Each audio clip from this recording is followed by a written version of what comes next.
MS Dia Preview, informação até você, policial, servidor público e alguém que na luta sindical tem uma história bonita de representatividade pela sua categoria. A minha conversa é com Giancarlo Miranda, ex-presidente do Simpol e hoje pré-candidato a vereador aqui em Campo Grande. Se eu fosse você, eu ficava no vídeo.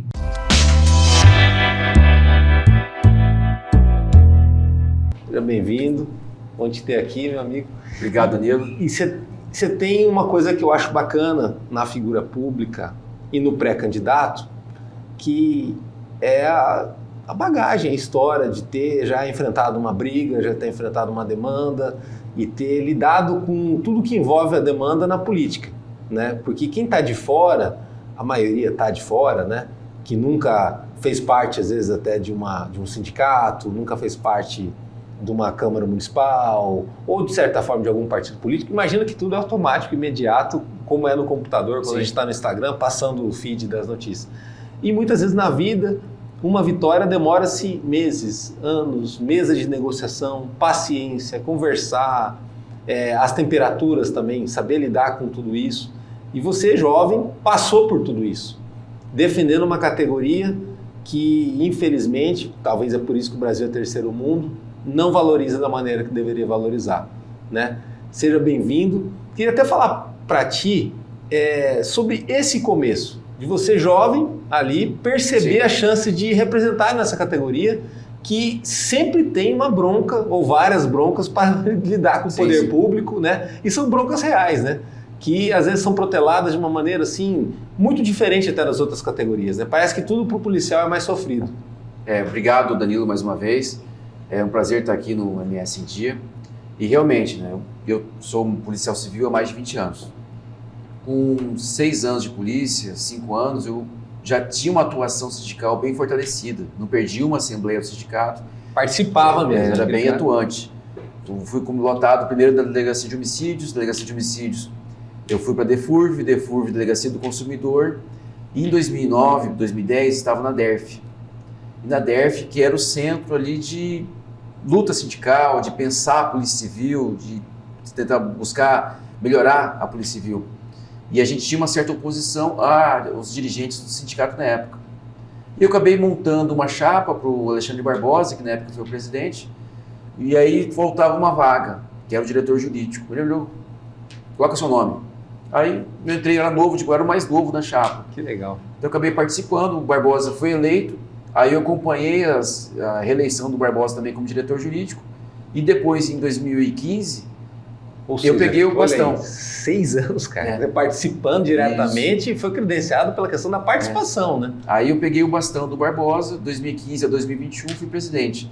Mas nós passamos pelo governo André Putinelli, integralmente, e depois pelo governo Azambuja.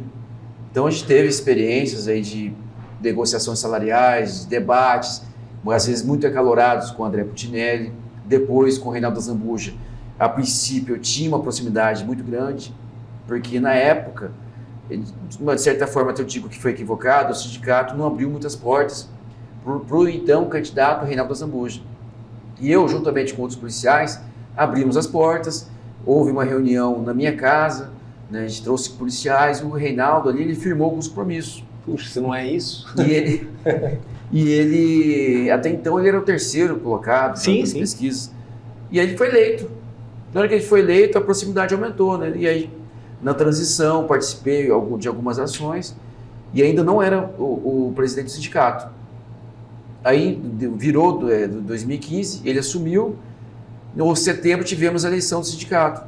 Aí eu concorri já com o apoio da categoria e também tinha esse acesso ao governo do estado, fui eleito com 93% dos votos. Puxa, isso é muito bom. Tinha uma chapa contrária, então foi uma vitória esmagadora. E aí nós tínhamos muitos policiais que foram nomeados em 2014, tinha os remanescentes de 2015, nós conseguimos nomeá-los também através desse contato político, né, o governo sensibilizou, e tivemos aí uma calmaria, né, 2015, 2016, até que a categoria se revolta muito fácil. Mas qualquer carência. Também tem aquela coisa do contexto histórico. A transição do André para o Reinaldo, que não é só uma transição de governo, ela é uma transição que envolve força política, né? Hegemonia de força política. Mudou, né? Mudou ela foi um pouco traumática, né? Foi. Hoje os dois apertam a mão, conversam, aparecem volta junto, mas tem aquele legado das obras, né? Entre elas o Aquário do Pantanal.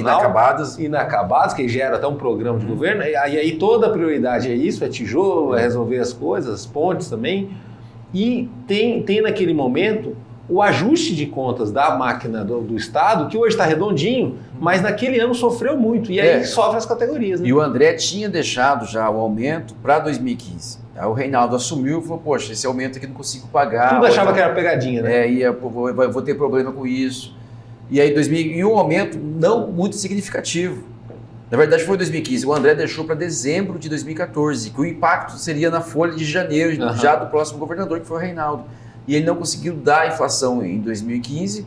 2016, nós fizemos uma negociação que não foi da forma que nós queríamos, não conseguimos avançar. E aí essa gurizada que entrou, eu digo gurizada, que eram os novos policiais, 200, 300, já começaram a fazer, incentivar o protesto, o enfrentamento. Né? Eu como condutor, eu tinha que não ir para o radicalismo, mas também não para ir para o servilismo, né? De dizer amém sempre ao governo. 2017, aí não consegui mais controlar a categoria. Né? Todo mundo queria que o Reinaldo, porque qual que é a expectativa? Que o Reinaldo seria diferente na questão de dar uma valorização assim, sonhada, né? 15%, 20%. Porque aí o problema não é do Reinaldo, a gente tem que ver o histórico. O André Putinelli, nos 8 anos de governo, ele deu inflação. E aí você pega o Zeca melhorou um pouco, mas não foi aquilo também que nós precisávamos. E historicamente, Mato Grosso, Paraná, São Paulo, os estados nossos vizinhos aqui, eles tiveram um boom salarial e nós não tivemos. A gente foi mantendo a inflação. Mato Grosso do Sul, na época do Zeca, quando o Zeca deixou o governo, a gente estava na colocação nacional em 5º lugar. Quando o André entrega o governo, nós já estávamos depois do 20º, 21º, 22º. Então, vários estados pegaram uma época que teve uma melhoria na economia em razão do agronegócio. O Mato Grosso do Sul foi a ferro e fogo. Entendi. E aí o Reinaldo poderia dar, né, a gente achava que daria, ele foi mais também... Contido, né? Contido. E aí a categoria queria mais. Aí fizemos os protestos. Não deliberamos greve, apenas dias de advertência, dias de alerta. Se posicionaram, né? Fizemos protestos na frente do DEPAC. E aí teve até um acampamento. Aí teve, então, na Assembleia lá, teve um bendito que falou assim, eu proponho não fazer greve, vamos fazer um acampamento em frente à governadoria. E aí, histórico. Vamos votar. Votaram, todo mundo votou. E aí, mas quem que vai para o acampamento? É o dirigente do sindicato. Eu tive que praticamente dormir na frente da governadoria. Mudou para lá. Durante 39 dias, quase 40 dias, ficando lá, numa barraca. Aí fizemos algumas tendas, tinha alimentação, né? O pessoal das delegacias se revezavam lá, mas é muito sacrificante para o dirigente. Obviamente, vários aposentados, alguns policiais mais aqui ficaram. Mas não é, se tivesse todo dia 300 policiais lá, com certeza no 3º dia o governo já ia ceder, mas era 10, Mas 15. o que você falou, e é importante que as pessoas te escutem nisso, né? O radicalismo, ele tem algum efeito, claro que ele tem. Claro. Porque desde que o mundo é mundo, tem o radicalismo. Desde que tem uma força uma força que consiga colapsar o sistema. Sim, se você não entra, mas isso tem que ser de curto prazo, né? De curto prazo. Se você passa o tempo, de repente aquilo ali não vale. Vale muito mais a mesa de negociação, a conversa, a paciência e tudo mais. Mas, de certa forma, para quem está acompanhando na mídia, foi emblemático aquilo ali. O acampamento deu muita mídia. A população nos auxiliava, abraçou, né? Levava um bolo, levava um lanche para a gente, entregava água. Então o pessoal gostou muito. A gente não atrapalhou o trabalho policial, as delegacias continuaram funcionando normalmente, mas a gente chamava os policiais de folga e aposentados para estarem lá conosco. E a todo momento, como em frente à governadoria, eu buscava uma interlocução. Né? Na época era o assessor legislativo era o Felipe Matos, o secretário de governo era o Eduardo Riedel, né? A gente tentava buscar, né, uma melhoria, um acordo que seria... Então, né, dentro desses dias, fizemos algumas assembleias que lotou de gente, o Fórum dos Servidores também esteve presente. Então, a gente foi conseguindo amadurecer dentro do governo do Reinaldo uma decisão de melhoria para nós. Então, aos poucos, lá, água mole, tanto bate que é pedra dura, né? Conseguiu algum avanço. E a gente daí, chegou um certo momento que eles não queriam mais o acampamento lá. E a gente negociou a saída e o governo não é que ele atendeu o nosso pedido, mas ele manteve uma lei e deu mais a inflação, que é o que precisávamos naquele momento. Que para mim foi ali um marco daquela gestão do Reinaldo, saindo um pouquinho do escritório.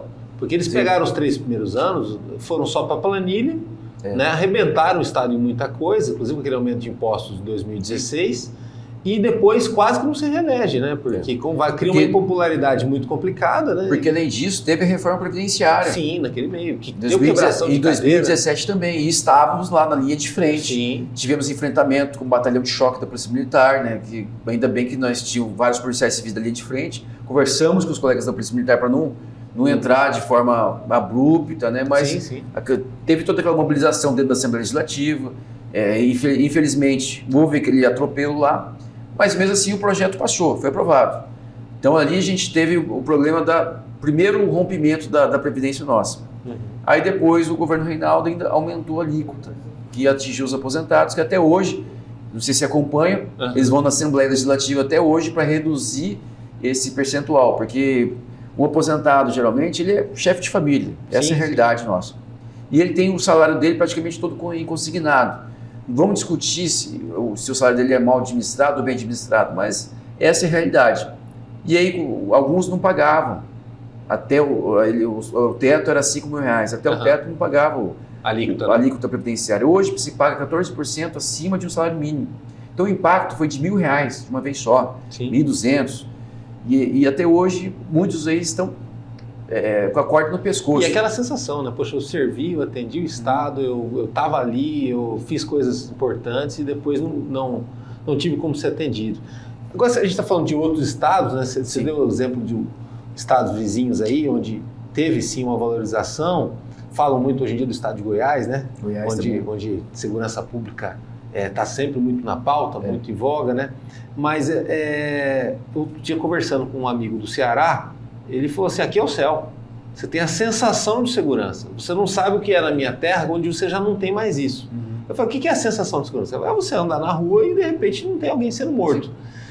Em cima disso, às vezes a gente está até mal acostumado com a sensação de segurança que tem em Campo Grande, mas não tem no interior, lá na faixa de fronteira, né?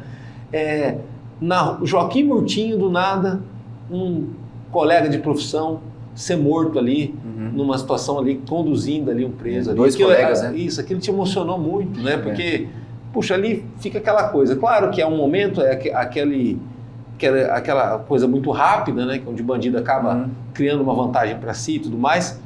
Mas, assim, quando o policial fica doente, quando alguém morre em combate, quando alguém morre numa situação dessa, a corporação leva um tiro, né? Claro, claro. Esse é o complicado, né? Sim. E ali a Polícia Civil, era quase no horário do rush, né, que aquilo acontece. Era, né? próximo ao horário do almoço, né? Pois é. Então, essa situação é o que nós passamos, dia após dia. Ali foi um trabalho policial, que 2 policiais foram vítimas, né, de um ataque covarde dessa pessoa. Aí depois houve o confronto, que acabou falecendo também esse autor dos disparos, né? Houve toda uma comoção policial. 2 pais de família que nós perdemos, policiais exemplares, né? Então fica até hoje esse luto. Mas o nosso dia a dia é essa realidade. Pode que passe 1 ano, 2 anos que não morra policial, pode ser que em 1 ano morram 5, 6, 7 em razão de confronto. E é o que você falou, a gente lembra que a gente conversou sobre essa situação na época, você falou assim, o policial ele protege a vida. Claro. A função dele é proteger a vida. Então você imagina o cara sai para proteger a vida e perder a vida. Claro. Não tem nexo isso, né? E 2 ali, o Jorginho, que era o mais antigo, e o Antônio Marcos, voltaria para Coxim, né? Ele estava tentando a remoção para Coxim, que era a cidade natal dele. E são verdadeiros heróis, mas tivemos outros colegas que faleceram antes também. Mas o que a gente fez? Até uma campanha na época que eu era presidente do sindicato, mostrando em resumo que o policial era uma pessoa comum, como qualquer um de nós, que ele passou no concurso. Aí ele fez uma academia de polícia, conseguiu ter o conhecimento necessário e foi trabalhar numa delegacia. E nessa delegacia ele tinha que criar o sustento dos filhos, né? Ele tem uma vida social, mas ele saía de casa com a arma, com o distintivo e o escudo dele não tem ao peito. Então, por vezes, ele aborda, dá certo, às vezes ele tem uma investigação, ele consegue e na maioria das vezes ele está sujeito a ser surpreendido. E tem momento, e ainda mais uma investigação, que você vai entrar numa residência, vai conversar com alguém, e essa pessoa já está ali para fazer um contra-ataque, já está ali para atacar o policial, ou já acreditando que vai ser preso. Então sempre o policial tem que estar atento. E por vezes, e isso a gente torce e trabalha para que não aconteça, o crime se sobressai sobre o trabalho policial. E aí ocorrem essas mortes. Aí que entra a sensibilidade nossa, voltando à questão da luta sindical. Né, a gente tem todo um trabalho, saímos de casa, não sabemos se voltamos. Né, tem um trabalho, eu acho muito bonito, que é a questão de elucidar os crimes, de atender bem as pessoas. Você não sabe o que é a felicidade de você entregar uma bicicleta, que é o meio de trabalho de um pedreiro, de um padeiro, e a gente acha a bicicleta ali. Essa pessoa ela não tem como nem te agradecer tanta felicidade que ela tem. Ou mesmo você localiza um carro, ou alguém perde alguém de forma trágica, um homicídio dentro da família, aí você informa para o pai e para a mãe que aquela pessoa que matou o filho, nós encontramos, localizamos, identificamos e está presa, vai ser encaminhada para a justiça. Então é a sensação de justiça. Ou seja, entender que o Estado funciona, né? Que não tem impunidade, que a coisa exatamente. Não se perdeu, né? Isso, e aí volta, aqui no nosso Estado nós temos um dos maiores índices de resolução de crimes. Mas a troco do quê? A troco da vida dos nossos policiais, da saúde psicológica, psíquica dos nossos policiais. Não é fácil esse trabalho, né? A gente tem pouco efetivo, a valorização salarial, que é a razão de ser do sindicato, ela não ocorre, né? Eu sempre reivindiquei, passei 6 anos reivindicando. Ou seja, o resultado entregou, mas aí não teve a contrapartida. Aí a gente não tem a caneta. Hoje, o presidente, que é o Alexandre Barbosa, está completando 3 anos, daqui uns dias, também reivindicando. Então, assim, a categoria sempre clama por melhoria, mas a sensibilidade do governo não vem da forma que nós precisamos. Ocorre, aos poucos, valorizando, as estruturas melhoraram, né? Você pode ver hoje, a grande parte das viaturas é uma Trailblazer. Né? Antes você pegava uns pau velho aí que o policial não conseguia nem fazer perseguição. Cheguei a trabalhar no Media Max e tinha negócio de delegacia ligarem pra gente no interior e falar que não tinha porta. A porta do banheiro estava estragada, não tinha banheiro, enfim, não tinha nada, não tinha insumo nenhum na delegacia. Pegamos essa realidade. Ou gasolina, teve a história da gasolina também que não tinha. Né? Nós, o sindicato, fazia essa denúncia por várias vezes. Tinha preso nas delegacias, que função que não é do policial, a custódia, a gente conseguiu retirar. Então, aos poucos, essas melhorias estão ocorrendo. Mas o fundamental que a gente vê é o que tem no bolso, é o salário. Essa questão salarial realmente nos afeta até hoje. E aí, a gente, olha, nós temos os índices de elucidação de crimes de primeiro mundo, a nível europeu, a nível norte-americano, mas o salário é para baixo de terceiro mundo, é um dos piores do Brasil. Então a gente tem que equilibrar essa balança. Por que não ter o mesmo salário do Paraná, do Mato Grosso, de Brasília? Porque nossa polícia ou é igual ou superior a essas polícias. Sim. E vamos lembrar que nós fazemos fronteira com 2 países. Está numa área mais complicada, talvez. O tráfico de armas, de drogas, passa tudo por aqui. E a gente não tem aqui um domínio de facções criminosas. E o próprio Reinaldo falava, 60% dos presos são de outros estados. De outros estados. Aí. E as facções criminosas que atuam no nosso estado, por exemplo, no Paraguai, elas ficam lá no Paraguai. Se ingressam no Brasil, a polícia atuante não deixa se criar. Né? Obviamente, há um outro ponto que Campo Grande tem, mas assim, a sensação, voltando a dizer, a questão do Nordeste, do Ceará. Nós temos, a gente pode andar aqui na rua sabendo que você pode ir falando no telefone celular, ninguém vai passar e pegar seu telefone. Rio de Janeiro tem gente que conta isso também. Errou uma rua, virou para a rua errada lá também, capaz de ser abordado ali, né? Sim, e aqui em Campo Grande não há local em que a polícia não ingresse. No Rio de Janeiro, nós sabemos, lá tem local que a polícia não pode subir, nos morros lá não dá para entrar, São Paulo da mesma forma. Então nós temos aqui uma polícia atuante, efetiva, que está em todo o estado. E isso é graças ao trabalho desses homens e mulheres que fazem a nossa polícia. Aí tem o trabalho da gestão, obviamente, dando essa estrutura, mas faltam esses detalhes, que são detalhes, eu digo detalhes, mas são fundamentais. Sim. Que é essa questão salarial. Mas aí, volto a dizer, você tem que reivindicar, tem que ter a sensibilidade do poder público, mas a sociedade tem que cobrar junto conosco. Tem que cobrar junto. É nisso que eu ia falar agora, você parece que adivinhou na próxima pergunta. A política, nas suas várias nuances e tal, ela é uma luta de ganhar ou perder.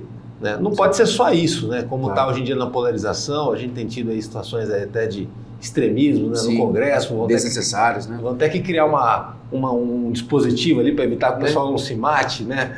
E tudo mais.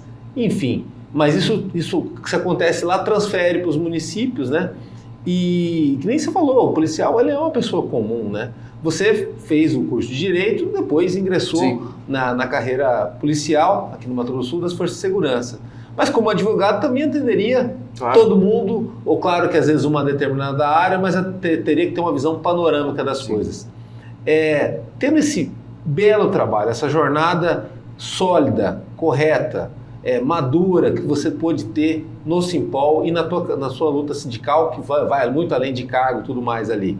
A política te olhou várias vezes e te viu como pré-candidato. E me fisgou, né? Isso, e um possível nome para estar nesse debate amplo e tudo mais. Ser vereador de uma capital, na próxima legislatura, os 29 que forem, claro que ele é importante, ele tem uma bandeira, alguma coisa, mas ele vai ter que cuidar de tudo. São quase 29 síndicos. Até porque aqui, como aqui não tem subprefeitura, fica o vereador se matando para fazer essa varredura dos problemas e provocar o poder público executivo, né, a fazer a coisa acontecer. Assim como é na polícia, e aí a Polícia Civil é o setor de inteligência, só consegue elucidar um homicídio com inteligência e com métodos, né? Os problemas de uma grande cidade como Campo Grande, eles demandam dessa questão da urgência. Se deixar a coisa demorar, eles ficam insolucionáveis, assim como várias obras, várias questões. Você acha que é nisso que talvez está o diferencial de alguém da carreira policial, de repente estar nesse desafio, se acabar passando pela eleição e estar lá nesse grupo de vereadores, é alguém que vai poder passar para os colegas esse senso de urgência que fez parte da sua vida esse tempo todo, né? Apesar de lidar com lutas arrastadas e difíceis, você sempre foi um cara que o curto prazo teve na sua pressão, né? Sim. Tanto do que você foi fazer no dia a dia da delegacia e tudo mais, quanto na luta sindical. É cobrado diariamente, é muito cobrado diariamente e tem que dar uma resposta diária também, né? Então, eu falo que são dois fatores. Tem essa questão da experiência que eu tive como líder sindical, de saber das situações que nosso estado vivencia, principalmente em Campo Grande. Eu trabalhei em várias delegacias aqui, delegacias de ponta, saber que as pessoas precisam, quais são as fragilidades que nós temos na nossa cidade, onde a polícia precisa estar mais presente, ou quais são os locais mais seguros, qual que é o problema que aflige toda a nossa cidade. Mas também tem a questão da representatividade política. Eu vi que apenas você estando no sindicato, você reivindica, você representa a categoria, mostra a força, mas você não tem a caneta e não tem uma fala forte junto ao governo, junto à prefeitura.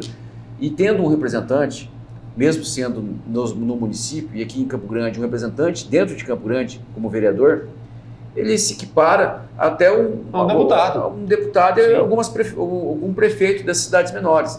Porque aqui tem uma sonoridade muito grande, o vereador de Campo Grande, da nossa capital.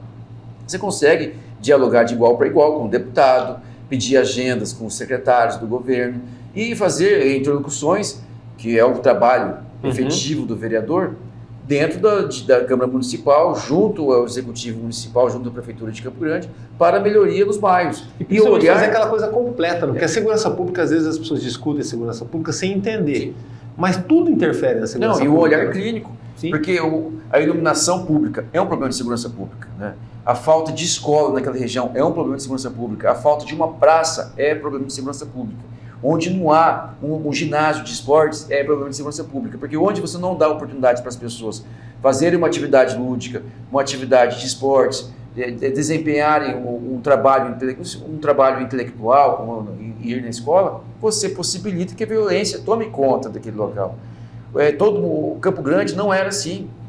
Hoje a gente passa na Inhanhá, passamos ali na rodoviária antiga, só 2 pontos, mas até eu estava conversando, vindo para cá com o meu amigo Diego, tá no bairro Jardim Mar, no Santo Antônio.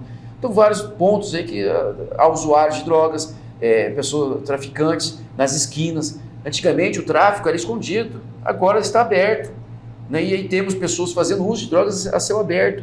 E nós, a princípio, você vai dirigindo o carro, você estranha na primeira vez, na segunda, na 20ª vez, na 100ª vez, você acha normal. Isso não é normal. Não podemos transformar alguns pontos de Campo Grande em Cracolândia. Sem contar que uma coisa puxa a outra, né? Cadê a atuação do poder público?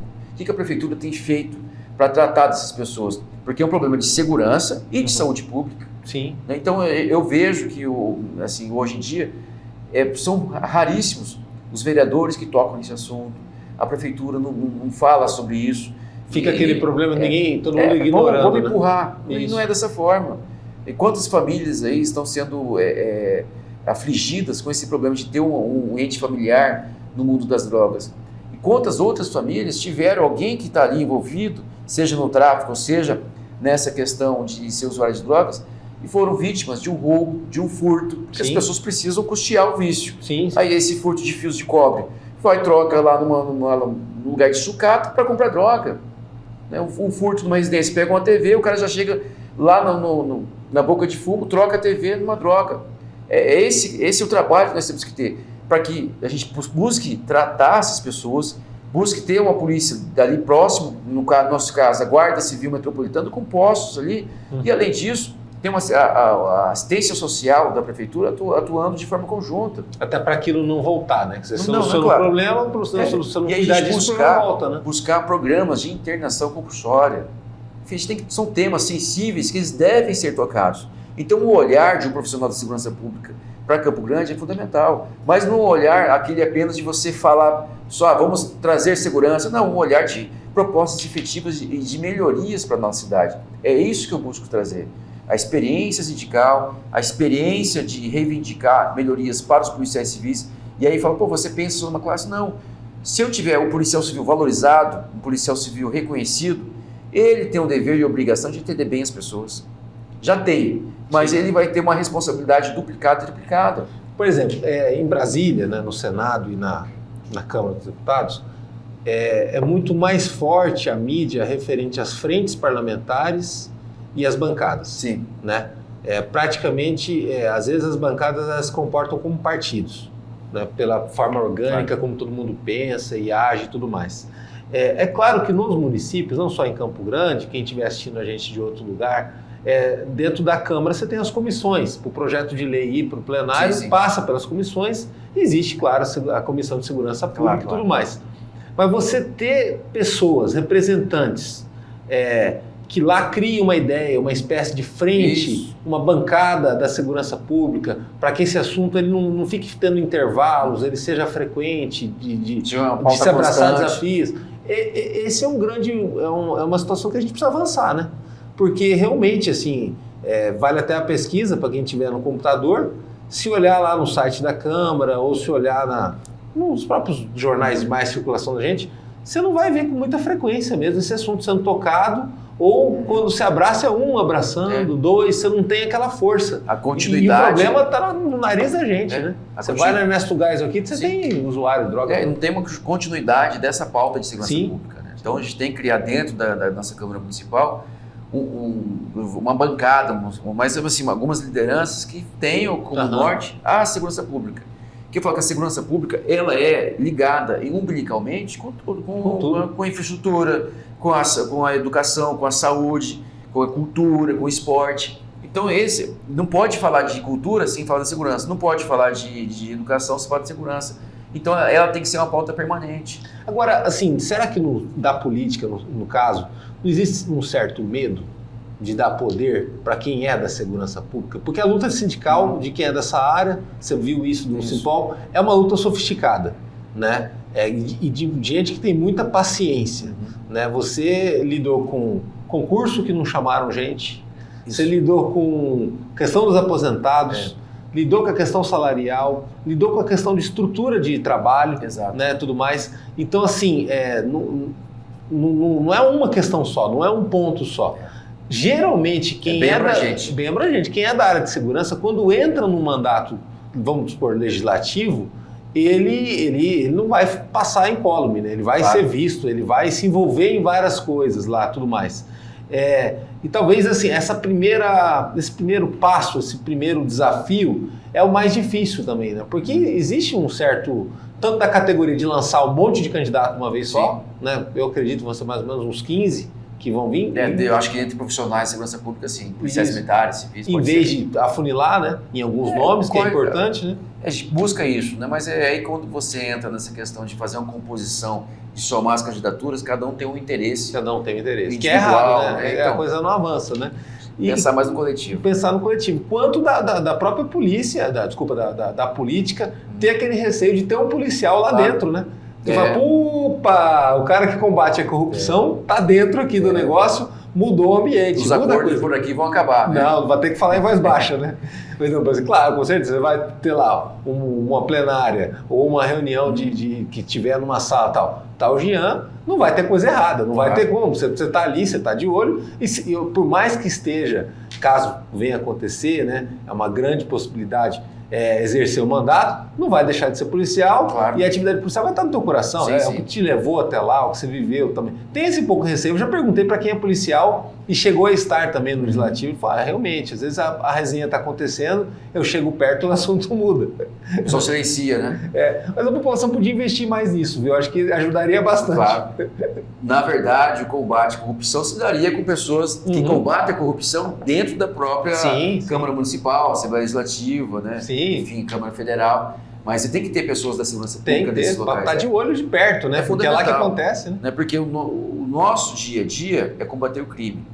Você estando lá representando a sociedade dentro do legislativo, o seu principal mote é combater o crime. Então, dali, em nenhum momento, você vai permitir que os acordos escabrosos que podem acontecer, não vai permitir que isso aconteça.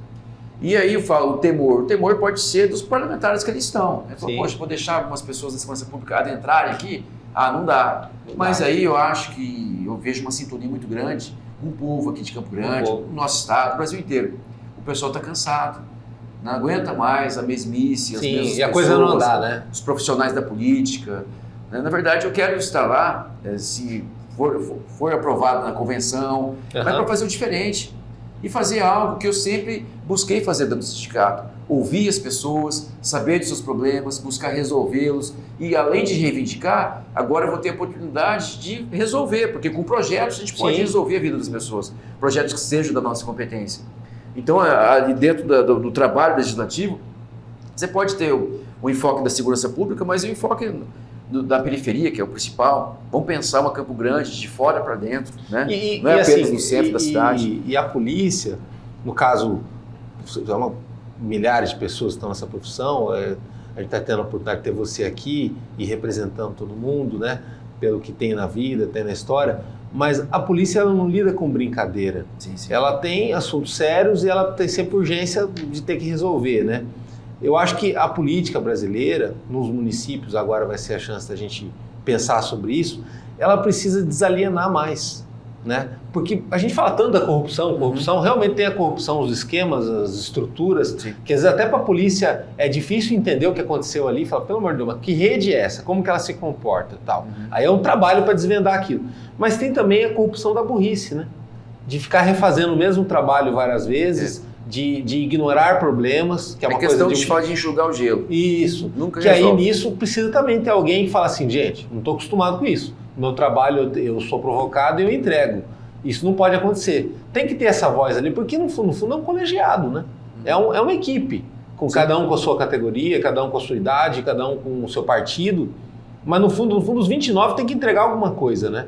E aí é importante nessa renovação, nessa oxigenação, que naturalmente vai ter, de metade, de 70% do que for, você ter gente que avance isso, né? Por exemplo, você naturalmente, acredito que como cidadão já faz isso, mas se tivesse a chance num cargo legislativo, entender o porquê das coisas, né? Aquela obra, por que ela não foi entregue? E por que ela não vai ser entregue semana que vem, ou mês que vem? Só de saber essa resposta, muitas vezes já determina todo um trabalho de uma equipe, alguma coisa, ou outros pontos assim que acho que afeta todos os campograndenses e viraram praticamente dilemas. Transporte coletivo, aí todos os majoritários vão falar disso, a Câmara também fala. Mas será que não tem como desvendar esse mistério aí e quebrar a cabeça, achar um norte, né? Falo, mas nunca tem solução para o transporte coletivo. Pois é um desfecho, né? Toda investigação tem desfecho. Essa é uma investigação que nunca vai chegar a apontar um autor ou vai apontar uma solução. Essa é uma investigação sem fim, né? Então eu vejo que, com relação a essa situação de termos ali representantes na Câmara Municipal, você tem que ter pessoas que realmente saibam olhar de forma mais abrangente, né? E tem que propiciar o debate, né? Você vê que não pode ser a Câmara Municipal não pode ser um cartório, né, do executivo, do prefeito. Manda um projeto e só bate o carimbo e chancela. Não. Tem que ter o debate. Por que esse projeto? Quando que vai ficar pronta essa obra?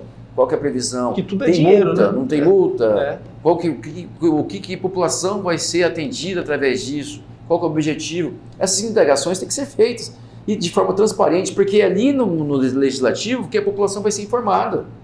Vamos ter audiências públicas para discutir esse projeto? Vamos.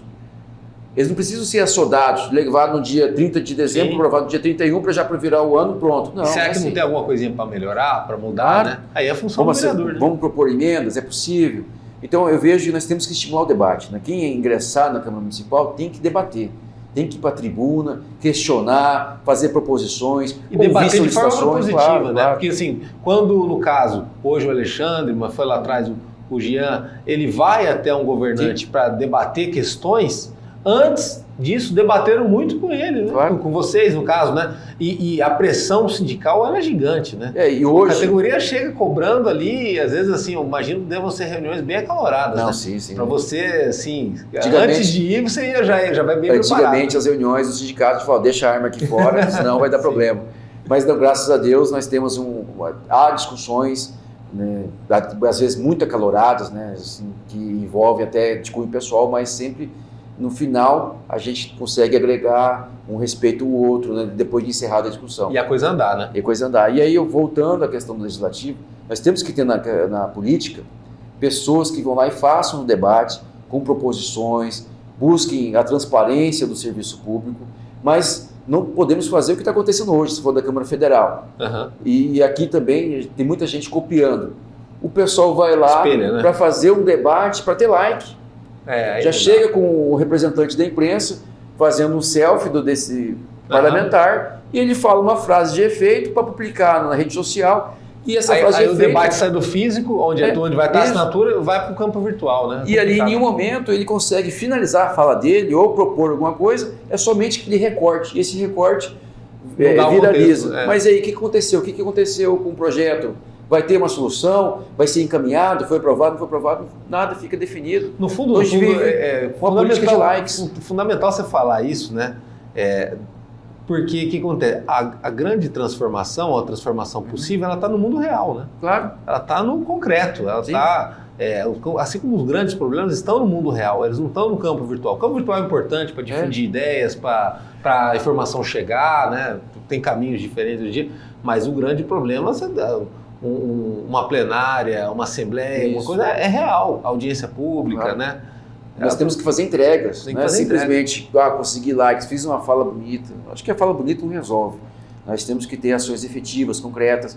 Olha, eu fiz essa fala, mas ela finalizou com a votação. Nós viramos um projeto de lei que estava contrário à população, agora ele está favorável. Então, você faz todo um relato. Não é apenas aquela frase de efeito para agradar aquele público que te acompanha na rede social. Nós precisamos de ações efetivas. E principalmente a responsabilidade do eleitor de não ficar replicando também isso, né? Talvez entender, na verdade, que ele está fazendo uma escolha muito séria, né? Escolher alguém que vai o representá-lo, né? Quer dizer, está fazendo uma procuração ali para alguém que vai ficar muito tempo, 4 anos.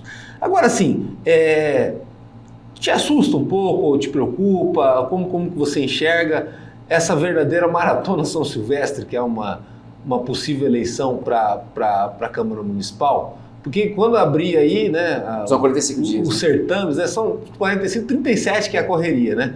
Mas assim, na hora que terminar as convenções, é possível que a gente tenha, dessa vez, 650, algo próximo disso. Na pandemia, em 2020, foi mais de 700 nomes, né? Grande parte deles concorrem, ninguém sabe para quê e por quê. Para completar a tabela. Isso, prejudica bastante o debate político, né? E toma-se tempo, toma-se dinheiro hoje em dia com o fundo eleitoral e atrapalha até a questão da logística, do tempo, de você conseguir chegar nas pessoas e tudo mais. Mas é do jogo, como é definido, né? Você vai, igual como é na corrida, você vai ter que botar lá o número na frente e percorrer a cidade. Está preparado para essa maratona aí de 8 semanas? Que é uma loucura, meu Deus do céu, a hora que vai comer, a hora que vai dormir, como que vai estar cada hora num lugar e tal. E Campo Grande é gigante, né? Uma cidade do tamanho de um país, vários países aí e tal. Eu reafirmo que a campanha para vereador é a mais difícil de todas, né? Porque dentro da família você tem irmãos, primos, né? Tem vizinho, né? Que é candidato e aí do outro lado também é candidato. O próprio segmento, né? Sim, você vê assim, gente que às vezes assim, com todo respeito, no segmento não não teve nenhum envolvimento político, sindical, mas chega na hora da eleição quer ser candidato. Sim. Puxa vida, mas como, cara? Você ficou quietinho aí, vai vir para cima? Então, ela é uma campanha muito difícil. Pulverizado, né? Pulverizada, os segmentos, eles não se unificam. Né? Professor tem 20, 30 professores, policiais 10. E aí você tem que ter um contato diário com a população, né? E é um tempo muito curto. E aí, qual que é a questão da pré-campanha? A pré-campanha é você mostrar o seu conhecimento, conversar com as pessoas que você é mais próximo, no caso, né? Conversar com a sua família, se identificar e ter o apoio da sua família, dos seus amigos. E essas pessoas devem fazer ali de frente. Porque chegando no momento que você pode pedir o voto, tem que estar todo mundo pronto. E não é só o candidato, o grupo dele tem que correr essa maratona. E é que nem você falou lá, tem muitos que estão hoje em dia confortáveis na pré-campanha, que pré-candidato não tem nenhum censo, mas é capaz de Campo Grande de hoje ter quase 1000 pré-candidatos. Você tem pré-candidato de tudo quanto é lugar. Mas depois chega a hora da convenção, muita gente não entra, né? E muitas vezes, na última hora, é convidado, talvez por um bom desempenho, uma coisa, que foi o que aconteceu contigo lá atrás, né? Para a composição de uma chapa, tá aqui um cargo importantíssimo, diretor jurídico, não, esse é do Jean, ele merece estar aqui, né, tal. Tudo claro que, assim, a pré-campanha, embora pareça despretensiosa, ela valida muito esse primeiro vestibular, né? Você tem, claro, um portfólio enorme da sua vida e tudo mais, mas também a correria conta também, né, agora, claro, né? Claro. Para ver quem está quente e o frio. Na pré-campanha, você vai acionando as pessoas mais próximas, os colegas, falando das suas intenções, criando as propostas, organizando o grupo, né? Como se fosse, uma operação policial. Sim. Na operação policial, você faz todo o briefing, né? Organiza. Tem um planejamento, né? Planejamento da data da semana, das informações, as informações são compartimentadas. Aí no dia da operação, você solta o mandado de prisão, a pessoa que vai cumprir o mandado de prisão, ele não sabe o que ele vai prender até o dia, ele sabe que tem 4 horas da manhã, ele está à disposição.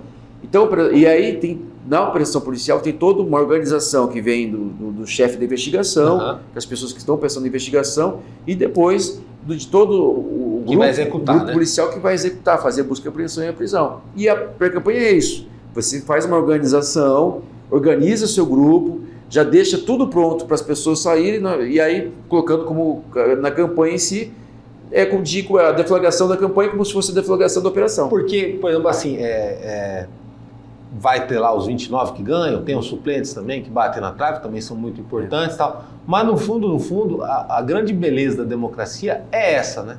Tipo assim, teve X votos, mas desses X votos você pega lá uma parcela que é a matriz da coisa, que são os amigos, a família, as pessoas que acreditam nos mesmos valores, que elas vão para dentro, né? E isso vale muito mais, porque é um fenômeno humano e tipo assim, de respeitabilidade, que se não se conquista com like, não se conquista com um post, não se conquista de uma hora para outra abraçando uma bandeira.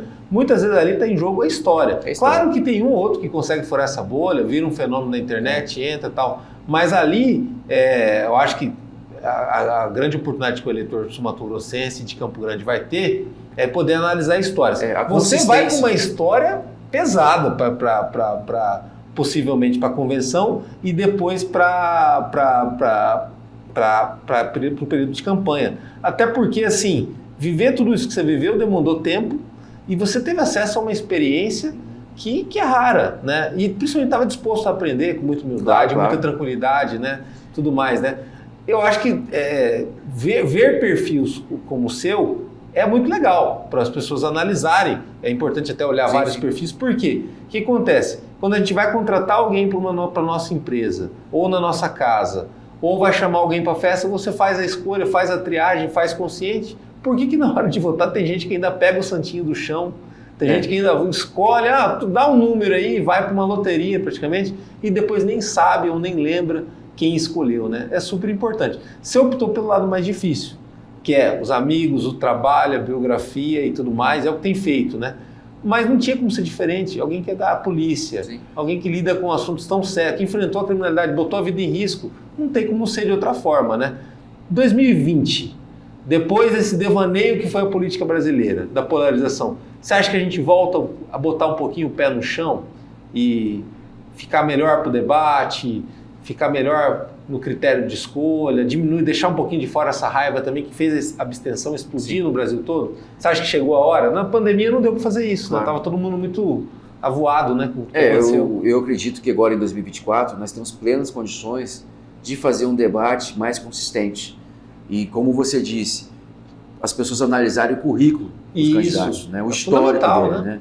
O meu histórico, até agradeço as palavras, é um histórico de luta, de combatividade, jamais foi de extremismo, mas sim. De uma pessoa democrata, né? Mediador, né? Uma pessoa que buscou melhoria para os policiais, para as pessoas do nosso estado e para os policiais do Brasil, já que eu sou vice-presidente da Cobrapol, mas sempre na construção, tijolo por tijolo, você tentando buscar a melhor ideia. Nós não somos detentores das melhores propostas, melhores ideias. A gente consegue reunir um conjunto que seja melhor. Então a gente tem que buscar as pessoas que pensam o melhor para a cidade para estarem conosco. E agora, em 2024, como não há mais pandemia, como eu acredito que está diminuindo essa questão do extremismo ideológico, lado A, lado B, a gente tem que pensar o que é melhor para mim, minha família, para o meu bairro, para a minha cidade, onde eu posso ter mais oportunidade de emprego, melhor oportunidade de lazer, onde eu posso ter uma escola que realmente desenvolva a educação dos meus filhos. Então, vocês vão pensar nas famílias. E esse é o nosso propósito, você acreditar que você possa fazer um debate engrandecedor, não de fazer xingamento, não de crítica, mas sim, eu quero propor. E não do estereótipo também, não, né? Propor. Porque, por exemplo, assim, na cabeça de muita gente, por preconceito, coloca na cabeça que o policial é um radical, o policial é um cara durão, o policial...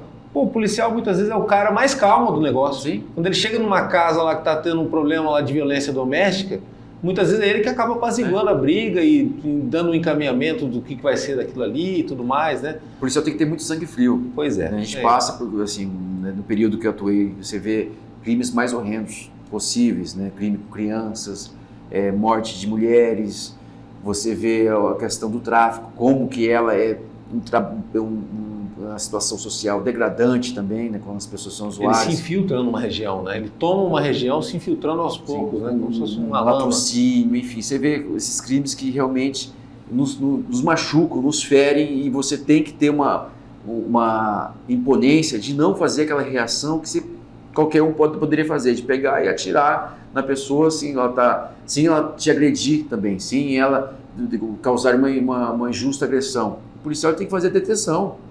Agora, se a pessoa reage, você atira nessa pessoa para que ela não consiga te atingir. Você defende a sua vida e a vida de outras pessoas. Então, o policial tem que ser muito frio. E é nosso trabalho é ser frio nesse sentido, porque nós temos que buscar o rigor da lei, de deter as pessoas, fazer todo o trabalho policial e levar para o judiciário. Não temos aí pena de morte no Brasil. E eu posso falar o bandido bom, o bandido morto. O bandido bom é aquele bandido que não existe. Se tiver uma polícia atuante, uma coordenação, que a polícia seja um trabalho de inteligência, a gente nem deixa o homicídio ocorrer, a gente nem deixa o tráfico ocorrer. Isso que é uma polícia eficiente. É isso que eu prezo como um trabalho que nós podemos fazer em Campo Grande. Uma polícia que ela seja integrada com a comunidade fale quais são os problemas e a polícia acabe agindo antes que ocorra as situações degradantes do tráfico, a situação de um feminicídio, um abuso de crianças. Enfim, a gente vai trabalhando com uma situação de prevenção, a polícia preventiva, a polícia antecipada. E aí que nós temos que ter um trabalho multidisciplinar, abrangente. De um suporte, né? Por isso que é importante ter as categorias bem representadas também nas câmaras, nas casas de leis federal, e esse debate até para isso acontecer, né? Para isso poder ter continuidade. O Brasil, ele adora a descontinuidade, né? Não é à toa que tem tanta obra parada. Obrigado. Grande prazer ter você aqui. Danilo, agradeço. Falar dessa categoria super importante. Agradeço a oportunidade. O MS em Dia tem visto aí que várias pessoas de grande importância na nossa cidade têm aparecido, têm falado. Espero que eu tenha esclarecido algumas coisas, né? Parabéns pelo trabalho, conte comigo. E continuaremos na caminhada, lutando pelas pessoas, lutando pelos policiais, pela segurança pública, independentemente do resultado que vai vir a ser daqui a uns tempos.